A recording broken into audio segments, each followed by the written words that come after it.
नमस्कार, JN astro world में आपका स्वागत है।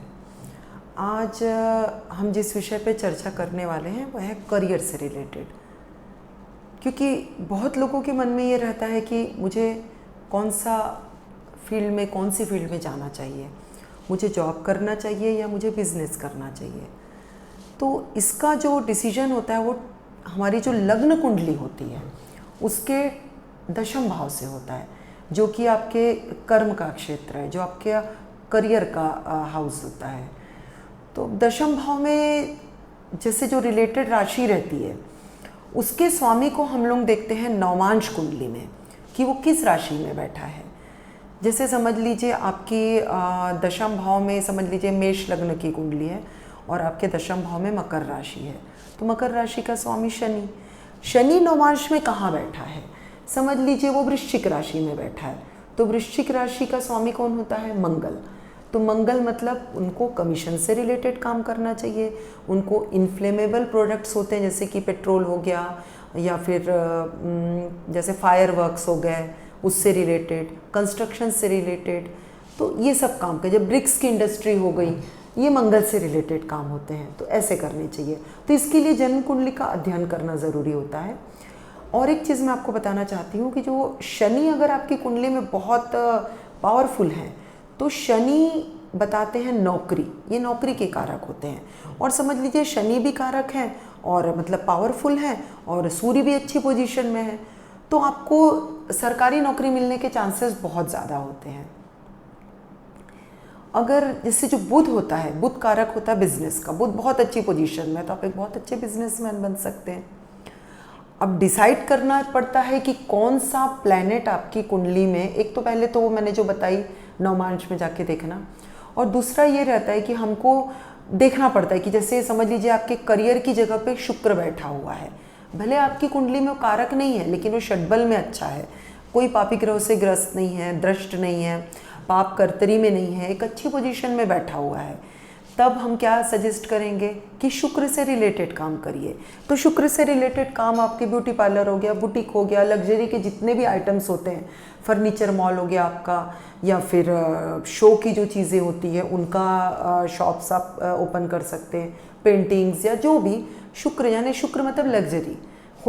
होटल का मतलब होता है जो रेसिडेंशियल लाइक रुकने के लिए, जो स्टे करने के लिए, अकोमोडेशन वाले।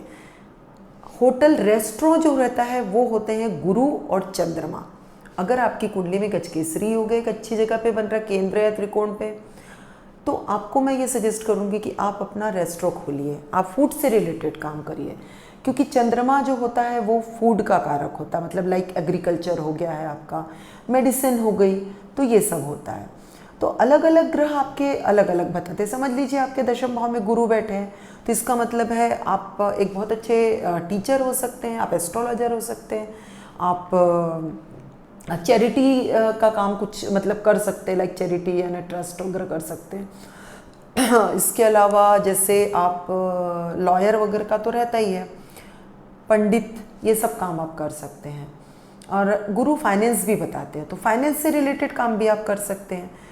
शुक्र का मैंने बता दिया, गुरु को बता दिया, मंगल। शनि रहे तो तेल से रिलेटेड हो गया, लोहे से रिलेटेड काम हो गया, और कुछ जैसे जॉब एम्प्लॉयमेंट एजेंसी टाइप, यानी जैसे शनि नौकरी का कारक है तो उससे रिलेटेड हो गया। बुध हो गया तो बिजनेस, कंप्यूटर से रिलेटेड है, स्टेशनरी है। और उसके बाद आपका सूर्य का हो गया, ज्वेलरी हो गया, कंस्ट्रक्शन हो गया।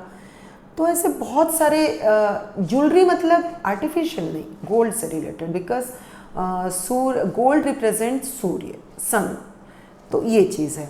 तो ये आप डिसाइड करना पड़ेगा। इसके लिए आपको कोई मतलब कंसल्ट करना चाहिए किसी एस्ट्रोलॉजर से कि मैं कौन सा करियर चूज़ करूँ, क्योंकि 6th हाउस आपका अगर बहुत अच्छा है तो ये बताता है कि आपको जॉब करनी चाहिए। अगर 7th हाउस बहुत पावरफुल लगता है तो 7th हाउस बताता है बिजनेस, पार्टनरशिप, तो वो करना चाहिए आपको। ओवरऑल अगर आपका 10th हाउस बहुत अच्छा है, उसका जो लॉर्ड एक अच्छी पोजीशन में बैठा हुआ है, केंद्र त्रिकोण राजयोग बनाया है, या कोई वहाँ पे बहुत अच्छा ग्रह बैठा है जो आपका कारक है, तब फिर आप ये समझ के चलिए कि आपका करियर अच्छा रहेगा। अब अगर जैसे 10वां भाव और लाभ भाव जो 11वां भाव, उनका कुछ कनेक्शन है, या धन भाव से सेकंड हाउस से कनेक्शन है तो करियर में ग्रोथ है, या वहाँ का स्वामी अगर दशम भाव का स्वामी नवम भाव में बैठा भाग्य भाव में, तो करियर से रिलेटेड मतलब भाग्य से आपका करियर बहुत आगे बढ़ने वाला है। ये बहुत अच्छा योग माना जाता है, धर्म कर्माधिपति योग बोलते हैं। अगर नवम दशम के स्वामी का या तो परिवर्तन योग रहे, या फिर वहाँ का लॉर्ड इधर बैठे, या फिर इधर का लॉर्ड उधर बैठे, तो ये एक बहुत अच्छा योग माना जाता है। तो करियर चूज़ करने के लिए आपको इसी प्रकार से अगर एजुकेशन भी आप देखिए, क्योंकि करियर आप तभी बनाएंगे जब एजुकेशन रहे, तो मैं सजेस्ट करना चाहती हूँ कि बच्चों का देख लेना चाहिए एक बार कि उनके इसमें कौन से ग्रह प्रबल है, तो किस फील्ड में उनको जाना बेटर रहेगा, तो वो चीज़ भी हम डिसाइड कर सकते हैं। तो करियर के लिए यही होता है कि आप ठीक है, career counselling is necessary, but एक बार अगर आप कुंडली भी देख लें या दिखवा लें, तो उसके हिसाब से भी आप डिसाइड कर सकते हैं कि आपको कैसा करियर करना चाहिए। अब जैसे शुक्र से रिलेटेड ये भी होता है कि अपना मीडिया से रिलेटेड हो गया, मॉडलिंग हो गई, एक्टिंग हो गई, ड्रामा, सिंगिंग, ये सब चीज़ें होती हैं। तो ये सब चीज़ें बहुत डिसाइड करने में हेल्प करती हैं कि आपको करियर के लिए क्या करना चाहिए।